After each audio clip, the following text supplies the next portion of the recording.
Hey everybody, it's Vicki. I'm back to trying to get some order in my world. Ha ha ha ha ha. As y'all know, collecting art supplies becomes an exercise in futility when you're trying to find what you have, what you think you have, some of what you bought 15 years ago. So this was my early watercolor system. And I have them sorted by hue, like this is blues and purples. And this is just a fishing tackle box, and there's 4 of these that fit in there. So I've got 4 of these. Full. That's the key, full. And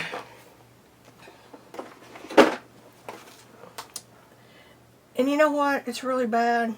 I haven't done watercolor seriously in 10 years. So, I have decided to redo this because it kind of got out of control. Then I took a watercolor. I've been studying some other loose watercolorists and collected a few more. And not to mention the ones I have that are dye-based. These are all artist quality. So, for those of you who do not know, you need to know this. Artist quality pigments have a pigment number. And for example, red is pigment red. Pigment red. All of these are pigment red except for some that are not, like PV, which is a violet, but it looks pink, so I've got it here. So this was done visually and in no particular order. And it works great. But, like I said, I needed to add to it, so I decided to do it a little bit differently. So I came in, and again, this is something else y'all need to know about if you're a watercolorist. Handprint.com. Let's see if I can find a sheet in here. I don't have it. Handprint.com. All of this information is there. And I worked with it before I ever learned which end of a brush to use. I had studied this. I know I'm insane. I had printed it, put it in the book, and I'd put a yellow sticky note next to some colors that I had in an attempt, again, to organize. This book has been with me now 15 years, going on 15 years, and I pulled it out yesterday, and I'm using it again. And the reason is because he compares the pigment numbers in order and the different brands that use those pigment numbers. Now what they do with those numbers after they get them in their factory is up to anybody's guess. But he tells you light fastness ratings. He tells you differences in the different brands and why he might prefer one over another. It is an excellent, excellent resource. So then I took my bucket for yellow, one of these buckets, and I tried to put mine in order as close as I could. So I put the pigment number, the brand name, and then abbreviation for the color name. And discovered that, well, long time ago on eBay, I bought a closeout with a bunch of Winsor Newton artist watercolor pans. And I must have 100 of these. So my new system is going to use these. But I digress. So, I tried to get it PY 35 all the way according to the book, which is really difficult to do. But you can see the differences, like here's a PY 33, and then they may throw in a different pigment in some of these. Most of these artist brands are single pigment, but occasionally you'll have one. Cheap Joe's is known for making admixtures, which is their own particular color, and then call it something clever like Halloween orange instead of Pyro orange, which is the technical name. So this is all my yellows, so I can very easily see what I've got. I can come back with my label maker and make a permanent label on these. I may just use this for my master. So then I've gotten my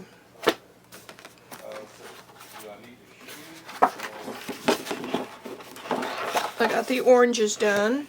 I don't have very many orange, true orange. Got the orange done, and I got my earth tones done. I've got one down here that's sticky. And one of these up here that I have is Gamboge. Of course, I can't find it now.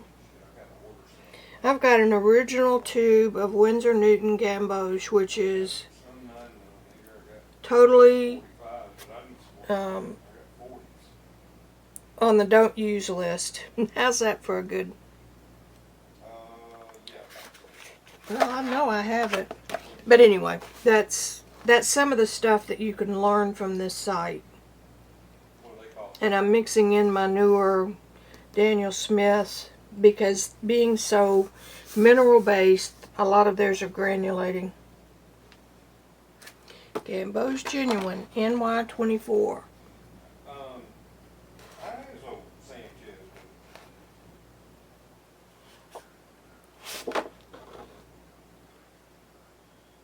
Here it is. Totally genuine Gamboge. The resin of the Indian Garcinia tree is impermanent, transparent, non-staining, light-valued, intense, dull yellow that has roughly the same color value and hue shifts as nickel azo yellow PY150. So here's PY150 and Daniel Smith. And it's okay, there you go. As Grandpa Gamboge isn't light fast, PY150 are the slightly lighter and less strongly hue shifting anthropyrimidine dang dong ding dang dong dong yellow PY108 provide the same gentle yellow glow in warmer cool mixtures. So 108 I don't appear to have. But this information is invaluable if you're chemistry minded. So that's where I am. Today I'm going to move to the next one, which is green, and get the greens here handled, and then I'll come back and I might give you a teaser of what I'm going to do. Alright, I finished my green, and wow, you've got some yellows pigments over here that are in the green section. You've got some that look blue that are greens, PG 50s. So this is very subjective. Look, oh, those Daniel Smith colors just knock me out. This is undersea green, and it's got 3 pigments in it. You can see the ultramarine blue granulating out. I had a little bit of a run here, but anyway, there are the greens. Beautiful colors. They've just been sitting there in their little tubes. Alright, onward and upward. Okay, I think I've got my plan.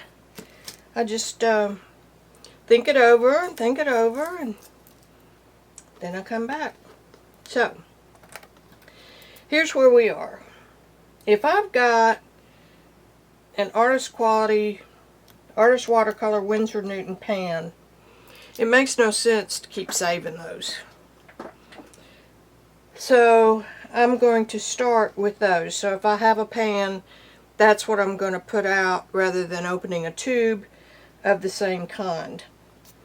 And of course I have some pans that I don't have tubes, and some tubes I don't have pans, but once I put them all in the pan, it'll be fun. Got that? Now, here's the cool part.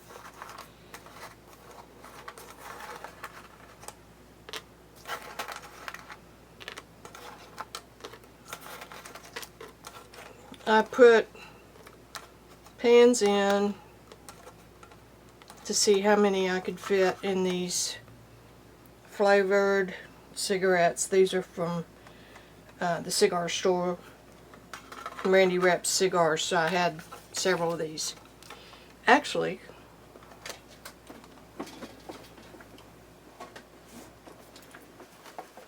I even have a case. And this case will hold 9 loose or 10 tight, and then it closes. So there's my case. Cool, huh?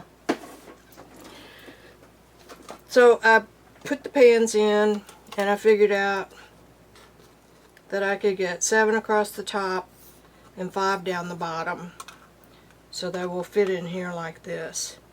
And I'm going to put a magnet, a sticky magnet, on the back of each of the pans. And then what I'm going to do is paint a color dot and figure out a neat code, and I'm going to use my Dymo label maker to make a label for each of those, and I'm going to put the same label on the tin. So on one side of the tin I'm going to put that label. I'm going to work this out, but I think if I number from 1 to 35, which is how many it'll hold, all of my colors are under 35. But if I have some extra spaces, then I can use those for additional colors in that pigment number range, and they'll fit in this tin. The only one that I'm coming up short on is the blue one. I think I've got 34 in the blues, which 35 which will still work. But if I add more blues, yeah, then I'll just have to add another 10. But there's plenty of room for the others. Now, let's say that this one is labeled 1 and 2, like that. And if there's a 1 and a 2 on this thing, then it's easy for me to pop it back in this tin to put it away, because there'll be an empty spot there. So this will be my master storage for watercolor. I've got pans ordered that'll be here tomorrow, and each of these tubes will be squeezed into a pan and labeled, and they're all going to be put together in some semblance of order. Cool, huh? Yeah. So here's one of my little stickers, magnet sticker.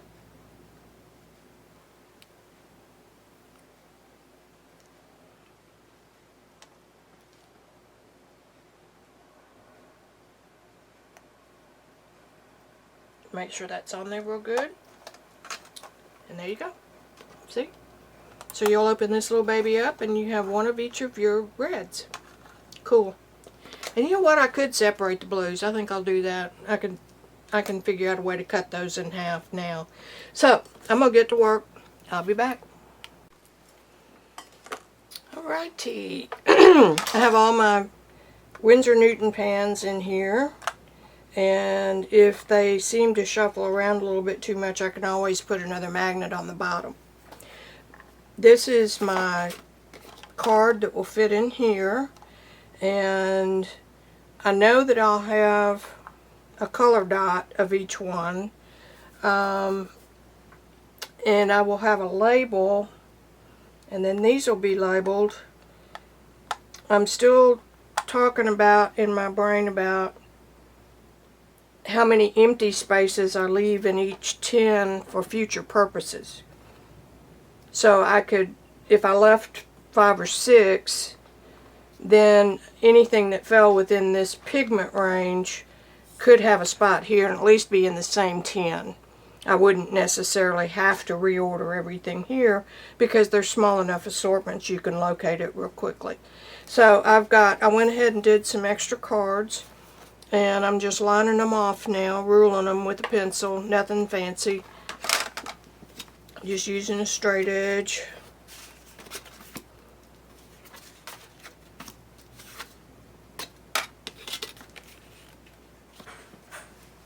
I mean, yeah, I could print something, you know, but I'm not gonna. Just get close. So there you have that. I'm just using a right angle, getting it sort of square.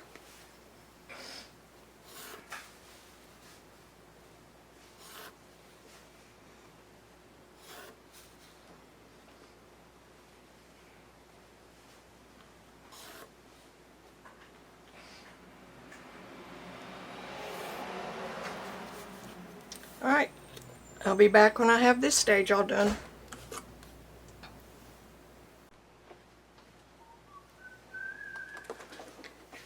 want to do a little quick look.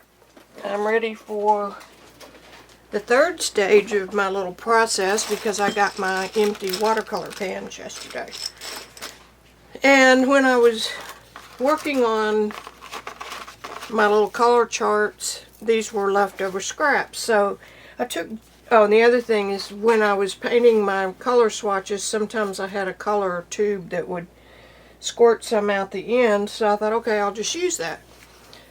A la Jean Haynes, who says just put some color on a piece of scrap paper and let it do its thing. And I can't mark those because I don't know which ones they are. So I just painted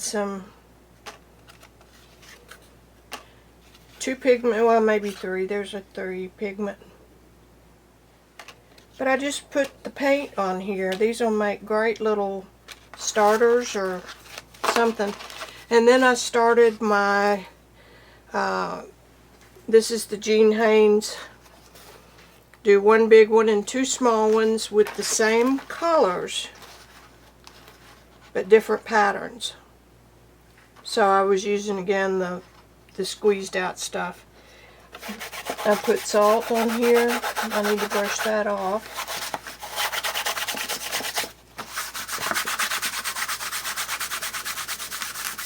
Now these will either just be for play or they might become a painting. This one doesn't have any salt. Well, maybe just a little bit right there.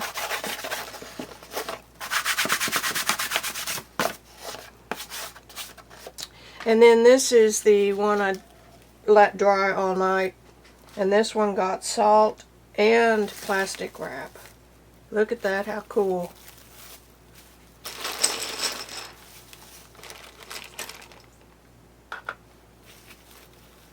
Neat. Okay, save the plastic.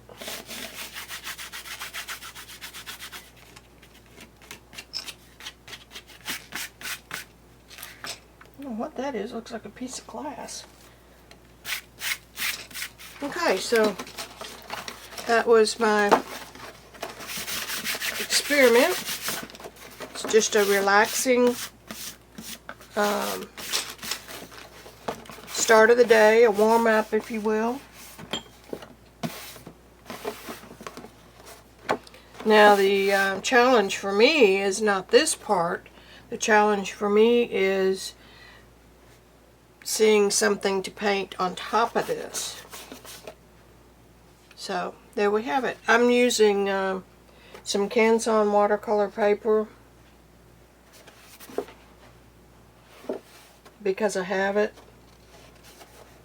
If I get confident with what I do with these after, I'll switch to some Fabriano. So anyway, that's what I'm playing with. I also reconstituted, this is just odds and ends. I reconstituted a tube of Daniel Smith Natural Kingman Green Turquoise. I put it in here and ground it up. And now I've got to decide what I'm going to do with it. I've got some empty paint tubes. I might do that. So anyway, it's just sitting here.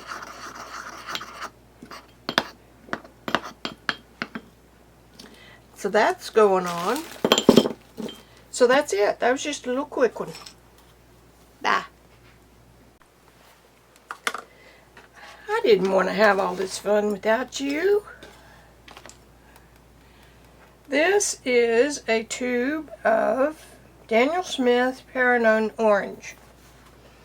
It is 15 years old. Do you want to know how I know it's 15 years old? Because Beamer was a baby, a puppy, when he chewed this tube of paint, made holes in it. It took us a week to get all the orange pigment out of that solid black puppy. And I put it in a plastic bag thinking that would keep it from drying out, which it didn't. Well, I mean 15 years, hello. So I'm cutting into the tube and digging the pigment out, and being the frugal person I am, I'm putting the metal pieces in the tub.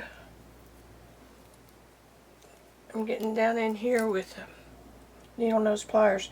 Anyway, I'm putting those down in the tub, and I'll reconstitute this, put more water in it, and salvage as much as I can. Then I can pick those pieces out. There we go. That was a nice big one. Ooh, yeah. I've got a big old clump of it that time. So, I didn't want you to miss the fun.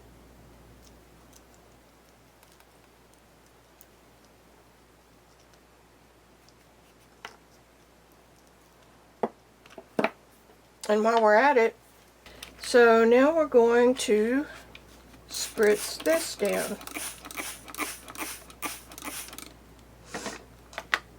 So, there you have it. I'll be back in a minute.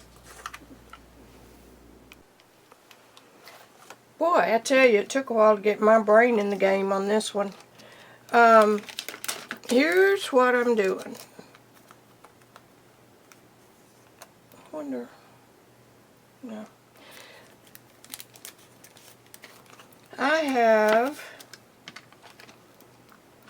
cigar tins. How did I know that was going to do that? And I have a bunch of them. And these are roughly 4.5 by 4.5. And they hold a watercolor pan. Particularly one that's not topped off, and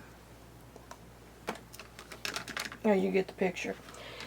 Anyway, each one of these colors from the other day,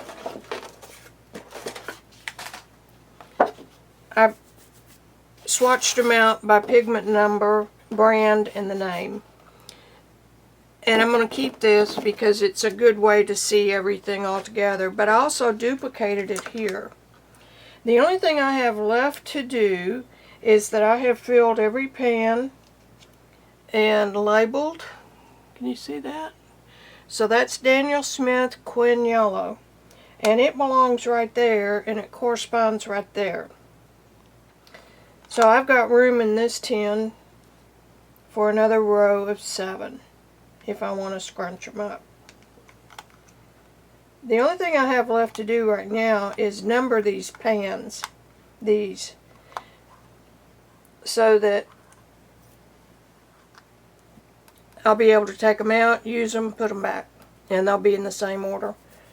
That's probably a little bit obsessive, but that's the way I roll. So I've got one for yellow, I've got one for orange I'm getting ready to do, and I'm going to do them all, and then I'll come back and show you the final results. Then at some point, it's always more fun to play with the pigments than it is to actually paint something with them. I went through here and I labeled on the back of your artist watercolor paint in real fine type. You will find their name of the paint that's in the tube. Then you will find the pigment number, and if it's a mixture. Now these real bright ones like this one I've got my hand on, Holbein Opera, has a dye in it. And that's the only way they can get this bright of fluorescent colors with a dye. So the dye lowers the permanence of the color. So 4 means it's getting close to fugitive. 1 means it's very permanent and is tested that way. Transparent, opaque, granulating, sediment, well, that's the same thing, staining. You will find a code on most of those tubes of paint that will tell you that, which is very important to know. So that if you have, see this is original Remsen, Remsen. It may not be. Anyway, here's a Winsor Newton alizarin crimson that's 2 in light fastness, made with PR83, and this is a permanent alizarin crimson made with PR206. So I know, just because I've worked with this a lot, the PR206 is a synthetic chemical component rather than an earth, berries, natural organic color. Quinacridones are those newer synthetic, living better through chemistry type stuff, where you'll find like this one, naphthol marine. I don't know about that one. I better keep my mouth shut. Anyway, some of the old colors were all the other artists had, the old artists, and you can debate the quality of student and artist quality all day long, and I'll go along with you because I've got them and I have used them. I do use them. But in general, your student quality paints are going to have a little more of a chalky cast, and you will have to use more out of the tube on those to get this level of brightness. So in other words, that's where the higher quality pigment and higher quality content, how much of the pigment is in the binder, the student grade may have more binder to pigment ratio. That's fine. What you'll also find if you work with it enough is that you'll use twice as much student grade paint as you will the same size tube of artist quality. So you kind of have to decide if you want to buy, 2 over the next year, or if you want to buy 1 over the next year, and the cost is about the same. Now, we all know that the earth tones are sedimentary, and I forgot what I was going to say. Oh, suspension is the word. Couldn't find the word. Hello, squirrel, Linda Wessel.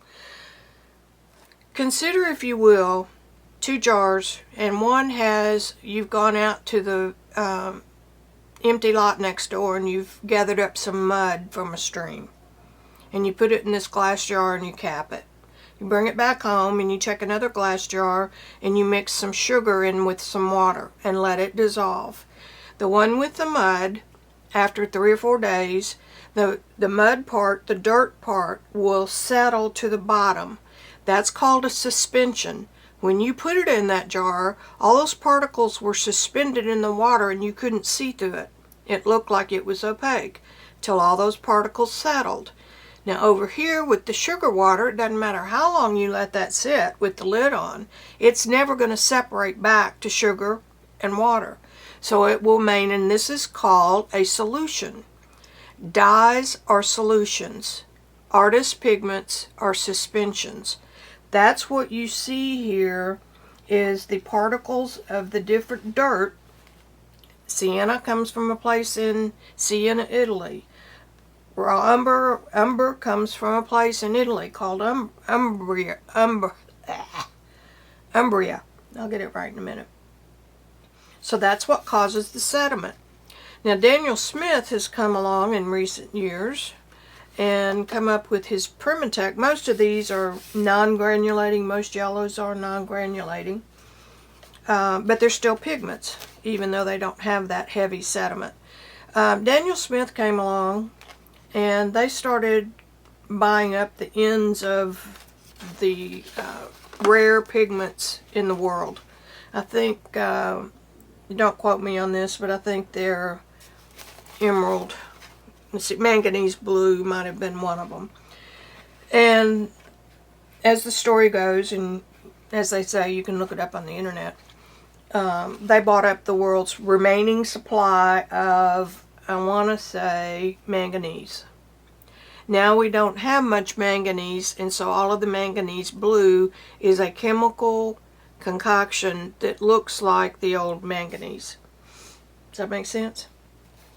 The other thing they did with their Primatech line, this is my old chart, so bear with me.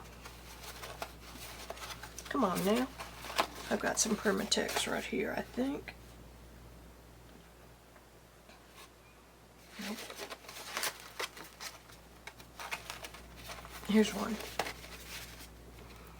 These are real pigments that they have found a rock somewhere that makes this color, and so they don't put a pigment number on those, and I do not know why.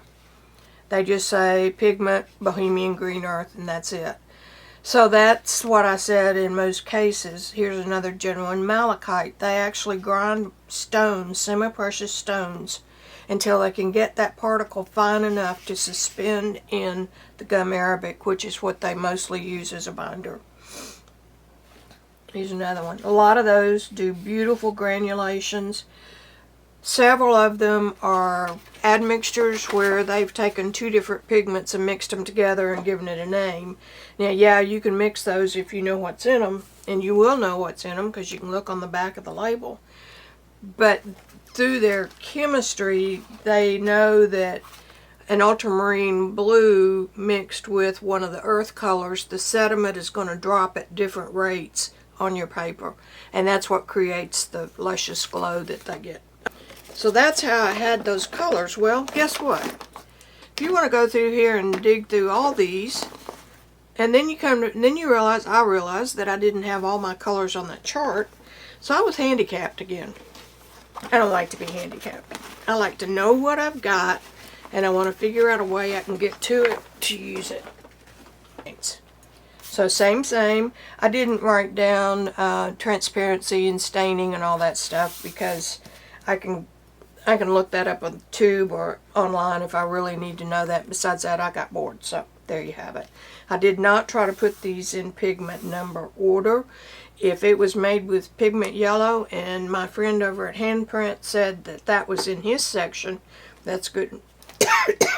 Good enough for me.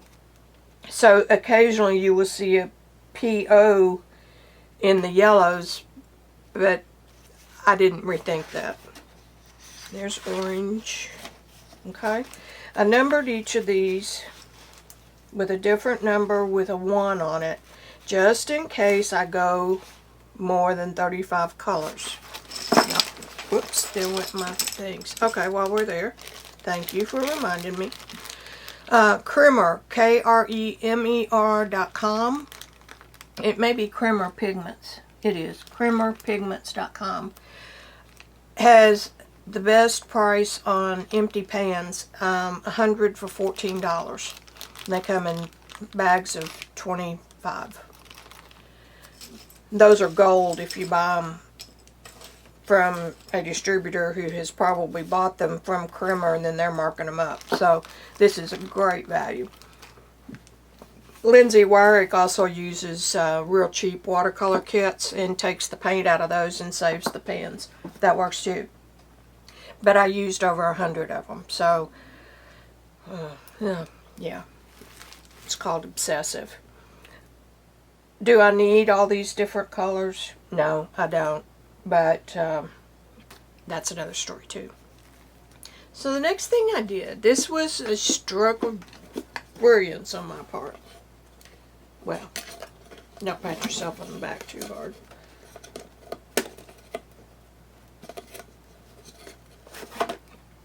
That doesn't really want to fit in there. My Randy is a cigar smoker. And if y'all have been in a cigar shop lately, the boxes that they make are absolutely gorgeous. Dovetail joints. So we've got a whole collection of them, and especially now that he is a rep for a company out of Miami that distributes Dominican Republican cigars. Dominican Republic, not Republican. So, I've got a big supply of these. And I thought, you know, all those watercolor tins and these, I could stack those. It wouldn't be too voluminous. Handprint guy even found little wasabi trays that stack, and he squeezed a whole tube of watercolor into each one of those, stacked those, put them in a plastic box. So I thought, well, metal palettes are all the rage now, and you can get them in reasonable prices. And then I thought about these, and guess what? They fit a half pan perfectly. So okay, now I'm thinking, what do I want to do here? Well, tubes are especially helpful if you're painting big. half sheet or full sheet watercolor. Because you need bigger brushes, you need access to more paint. Pans are typically dried paint, so they take a little time to hydrate. And you can only get a small brush in here, so those are really more suited for small type paintings, journaling and stuff like that, travel. And then I thought, okay, well, I've got magnets. These are little business card magnets that are sticky on one side. It was enough to hold. So I started putting magnets on plastic pans. The next thing I did was I knew that I would have to label this so that I could tell them apart, because you can't tell them apart by looking at them unless they're labeled. So that's where my Dymo Letratech marker came in, or label maker came in handy. Thank you, Mike Deacon in England, for that tip. I talked with Gina Ahrens in California. We talked about this one night, brainstorming. Okay, well, you could take the little pans, put a magnet on them, and you could use a cookie sheet. So I started searching for cookie sheets with lids, like something you'd take to a social event. Couldn't find any. And I'm going all the way around the world, and then I come back to this and realized what I wanted was a system that would put all of these in a pan, labeled, and in here, so that my entire watercolor collection of tubes that are in the tackle box is duplicated here in a half pan. Got it? Now look how cute. There are 9, 3, 4, 5, 6, 7, 8, 9. I had an extra one in there to use, but it kind of it made it hard to get it out. I labeled each of these tins A1, B1, C1 in case I get a second warm red, and then that tin would be C2 warm red, or however I split the colors up. So I was thinking ahead. Brilliant, right? So each of these tins are labeled, and they're also labeled right here on the master sheet. Now I put all these in here. They've been laying out to dry. I labeled the front to match this. So cross-referencing here, I have no excuse. These have been drying for a couple of days, and M. Graham and I are having a real tough discussion right now, because a lot of those paints, not only are they honey based and real sticky, which is an advantage sometimes, I admit, it's different, but they never dry out in the pan. And some of mine, a lot of mine,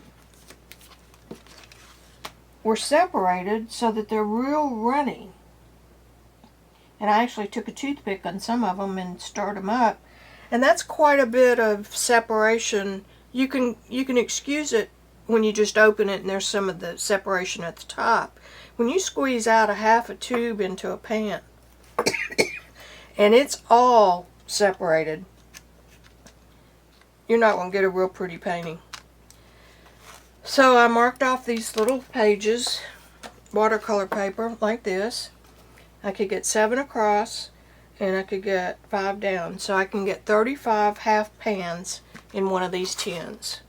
They're all magnetized. Not strong. I mean, you couldn't turn it upside down and they wouldn't fall out. But enough so that you could manage it.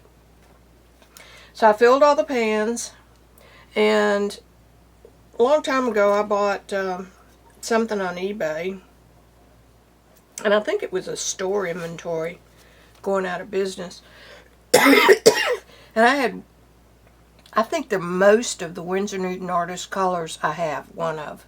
Some of them I have multiples. They label their pans with cad yellow pale, and then the French word, and then some numbers, inventory numbers, and probably lot numbers of when they made it. So I labeled the pans. The pans that were already in there I labeled. And then I came back with my marker, my label maker on my new pans, and I labeled it here. And all I put on it was Daniel Smith Quinn Yellow, just an abbreviation. I then came back, after I had all that done, all that layer done, I came back and numbered the pan number, the tin number and the pan number in this kit. So this is A1, which tells me it's in the A1 tin, and it's number 26. So 20, 14, 21, whatever, 14 and 7 are 28. Yeah. Anyway, these match these. Now here I did put the pigment number, and I put the name and an abbreviation for the manufacturer, which is also on the tin. DS stands for Daniel Smith. And I tried to put all these in here with the label facing one way and the number on the bottom. We'll see how long. Now, I'll show you the rest of these in a minute. Where this is going to be valuable for me, and it may not be for anybody else, but it is for me, is that I can come through here, if I want to do some, let's say Jean Haynes, and I want to paint some pigments that I haven't worked with, I can come here and I can pick out a yellow. I can do it at random if I want to, and I can pull that pan out, and I can come over to another tin. This one happens to be C1 Warm Red, and it's sticking, dang it, another M gram.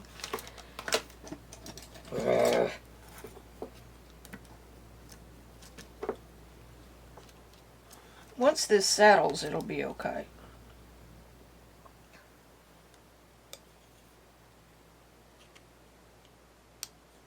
I had this out, I put them vertical so I could show you. See? I'm going to turn those flat.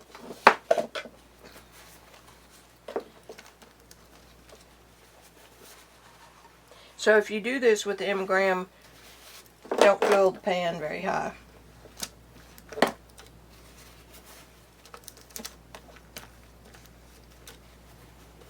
Okay, that's just going to happen. These, I can pick out, okay, here we go. The yellow, I can just pick at random, or red, and I can go do my swatches or my background painting, and I can come back and I can put them away because they're numbered, and I can put them right where they go. So let's put this one back. So there's red, orange.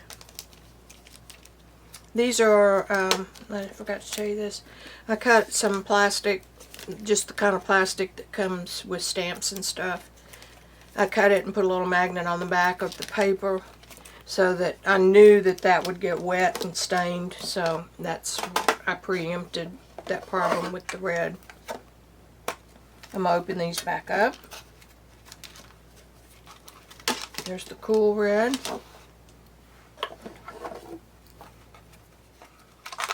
The purple.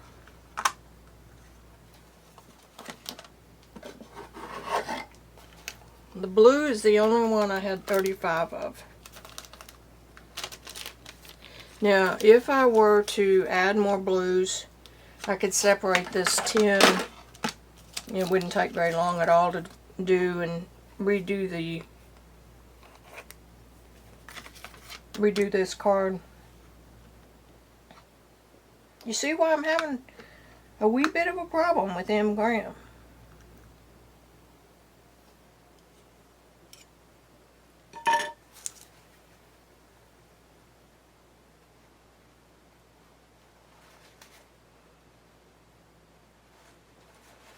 And they may just come out of there if they're not going to play nice. I may have to come back and redo my number of the tin. I was really getting ready to be done yesterday, so I just did it with a Sharpie, and it's not staying on the tin too well. So anyway, there's blues.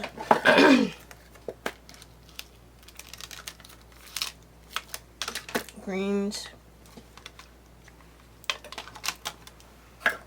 Earth.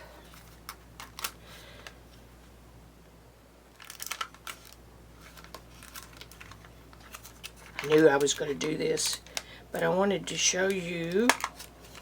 Get down there where you belong.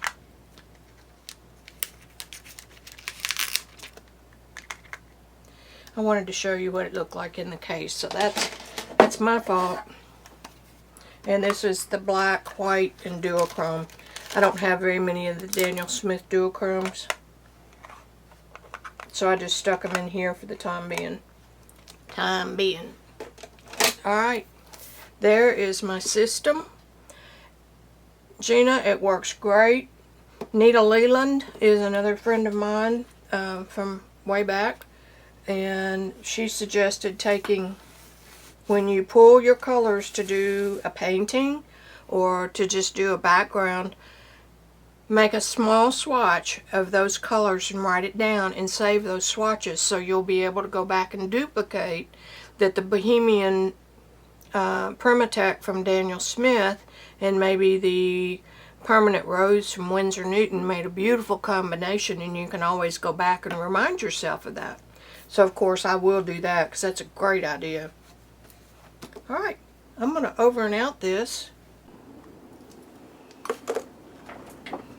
Okay, I think this will be the last little snippet for this project. I took a discontinued Seven Gypsies photo album.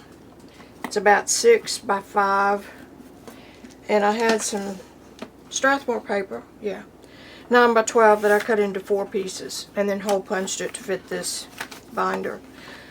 So my idea was to continue for my own personal education to try a few colors with each other and see what happens.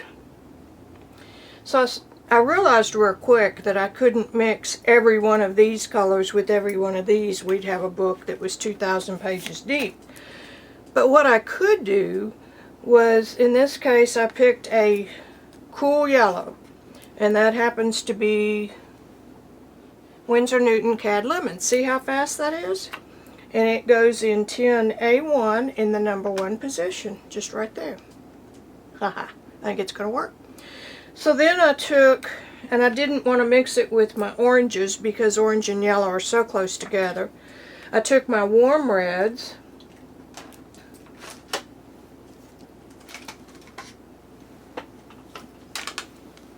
and I just picked a few through here that were different. And I looked up here, so if they were really, really close in color hue, I knew it wouldn't make that much difference here on my paper. So I picked, I did pick one orange. I picked Cat Orange. I think that was the only one. Liar, Pants on Fire. I used Perline Orange, Pyrrole Orange, and then I skipped over to the Cad Scarlet, which is here, and that one happens to be a Cheap Joe's. So I flipped over here and I got a bluish red, a cool red, and that's M. Graham's Cool Red. That M. Graham's Cad Red, which is right here. And then I switched over and got Perline Maroon here. And then I jumped and got Indian Red, which is down here. And then I switched over to the violet tray. And I chose, again, with my Cad Lemon, and I just chose a couple of different purples. There's no reason to do these two or this one because they're so similar, but a blue purple, and I think that's probably about what I did. I picked 2 of those. So again, it just gives me a little bit of an idea if there's any granulation and how the water moves the pigment. I had the ceiling fan on, so my paper was not keeping the optimal amount of wetness. And then I went over into my blues, and I got a couple of those, and that's where I quit. So I'm going to continue to do that on my own, just for my own fun. This is the Strathmore paper, and I'm going to try a piece. Well, excuse me while I hack up a lung. I want to try a piece of Arches and a piece of Fabriano with these very same colors to see if the grain of the paper makes any difference. And if it does, then I'll add some of those pages. Because when you get into the granulating colors, it's the roughness of the paper. And the Strathmore and the Canson both are fairly smooth. They've just got a little bit of bumpiness, not much at all. So, I hope you enjoyed my project and got some ideas on how to keep up with your ever-burgeoning supply of watercolor tubes and pans. And I've decided that I'm going to steer away from the new boutique brands like Prima and things like that, other than if I just have a whim and I just can't resist. But for my, what I call my real art, I'm probably going to stick with Daniel Smith and Winsor Newton, since I have the most of those, and those are always higher rated than even the Schmincke or the Senneliers. So there you have it, over and out, and I'm happy with my project. See you later.